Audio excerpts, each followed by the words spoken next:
तो तस्वीरें आपको पानीपत के जिला सचिवालय की दिखा रहे हैं, जहां पर कांग्रेस के तमाम नेता व कार्यकर्ता मौजूद हैं और अपनी मांगों को लेकर आज यहां पर पहुंचे हैं ज्ञापन सौंपने के लिए। दरअसल हरियाणा प्रदेश कांग्रेस कमेटी द्वारा जो ज्ञापन सौंपा गया है उसमें विषय के रूप में लिखा गया है कि भाजपा सरकार में दलितों और आदिवासी पर हो रहे अत्याचारों के संदर्भ में सरकारों के खिलाफ संज्ञान लेने हेतु ज्ञापन सौंपा गया है। ऐसे में उन्होंने आरोप लगाए हैं। उनका कहना है कि लगातार दलितों और आदिवासियों पर अत्याचार हो रहे हैं। देश भर के अलग अलग कोनों से इस तरह के मामले सामने आ रहे हैं। इसी पर लगाम कसने के लिए वो आज अपना ज्ञापन सौंपने के लिए पहुंचे हुए हैं और तस्वीरें आपको दिखा रहे हैं। देख सकते हैं ज्ञापन सौंपते हुए नजर आ रहे हैं और क्या कुछ कांग्रेस नेताओं की तरफ से कहा क्या है वो भी आपको सुनवाते हैं। देश में भाजपा शासित राज्यों में शोषित वंचित समाज का उत्पीड़न किया जा रहा है। आपने देखा होगा अभी 4-5 दिन पहले इटावा में जिस तरह से वो कथावाचक की सर के पकड़ करके बाल मुंडे गए और महिला के मूत्र से उसको शुद्धिकरण किया गया, जो कि आज के समय में इस तरह का उदाहरण कहीं देखने को नहीं मिलेगा। जो आधुनिक भारत जिसको कह रहे हैं और मोदी जी का नया भारत जिसमें कह रहे हैं कि नया भारत 2000 के बाद बना है, 2014 के बाद, उस नए भारत में इस तरह की घटना होना मैं समझता हूँ अपने आप में बहुत बड़ी निंदनीय घटना है और इस तरह की अमानवीय घटना देखने को कहीं मैंने आज तक नहीं देखी। और उसके बाद आपने देखा होगा उड़ीसा में भी 2 दलित समुदाय के व्यक्तियों को चारा मुंह में खिला करके और जिस तरह से घुटनों के पल उनको चलाया गया, उनके ऊपर अत्याचार किया जा गया। और उसके बाद हरियाणा में एक रजत कंसल नाम के व्यक्ति हैं जो एक आरटीआई का एडवोकेट भी आरटीआई का काम करते हैं और उस पर सरकार ने इतना दबाव बनाया और दबाव बना करके पुलिस उसके यहाँ ज़बरदस्ती उसके घर में भेजी गई, उस पर केस बनाए गए और उसके क्योंकि वो सरकार के खिलाफ वो आवाज़ उठाता था, उनकी गलत नीतियों का विरोध करता था। तो क्या इस देश में आज गलत नीतियों का विरोध करना क्या गलत कारण है या देशद्रोही काम है? तो मैं समझता हूँ कि ये सारी चीज़ें घटना जो देखने में मिल रही है और भाजपा के शासित राज्यों में देखने को मिल रही है, तो मैं समझता हूँ कि कहीं न कहीं सरकार की इसमें मिली भगती है। उसको विरोध जताने के लिए आज हरियाणा कांग्रेस के कार्यकर्ता पानीपत में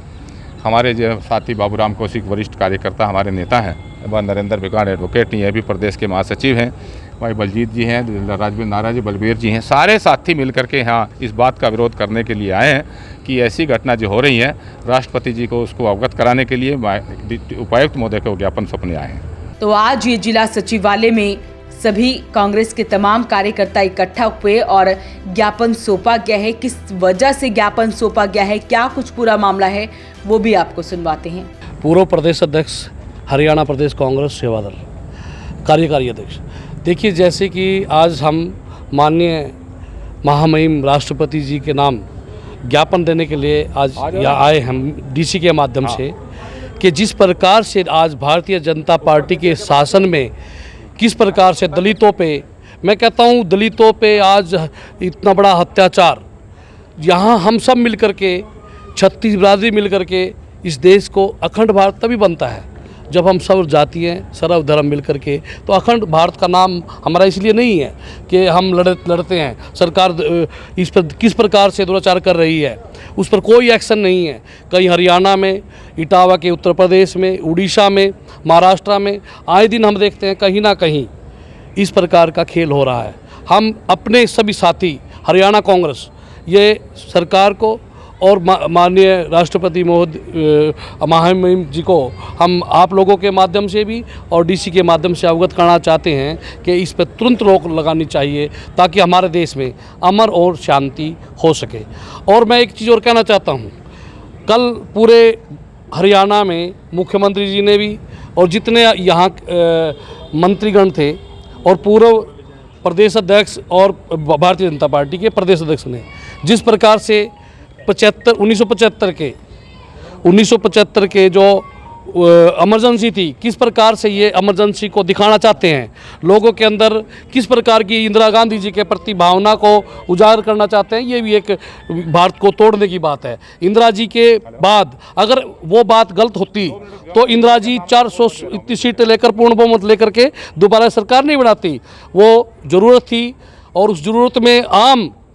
कर्मचारी व्यापारी, हर व्यक्ति समय पे काम करना शुरू कर गया था। लेकिन क्योंकि राष्ट्रपति जी का शासन लागू था और उसमें खुद उन्होंने राष्ट्रपति शासन जब लगाया तो देश को सुरक्षित करने के लिए, क्योंकि देश में उस टाइम भी सांप्रदायिक ताकतें फैल चुकी थी और इसीलिए राष्ट्रपति शासन लागू किया गया। तो आज कांग्रेस के तमाम नेता व कार्यकर्ता इकट्ठा हुए और दलितों और आदिवासी पर हो रहे अत्याचारों को रोकने के लिए एक ज्ञापन सौंपा गया है। अपील रहेगी इस वीडियो को आप शेयर जरूर करें। वॉइस ऑफ पानीपत के लिए सूरज शर्मा के साथ कुलवंत सिंह की रिपोर्ट।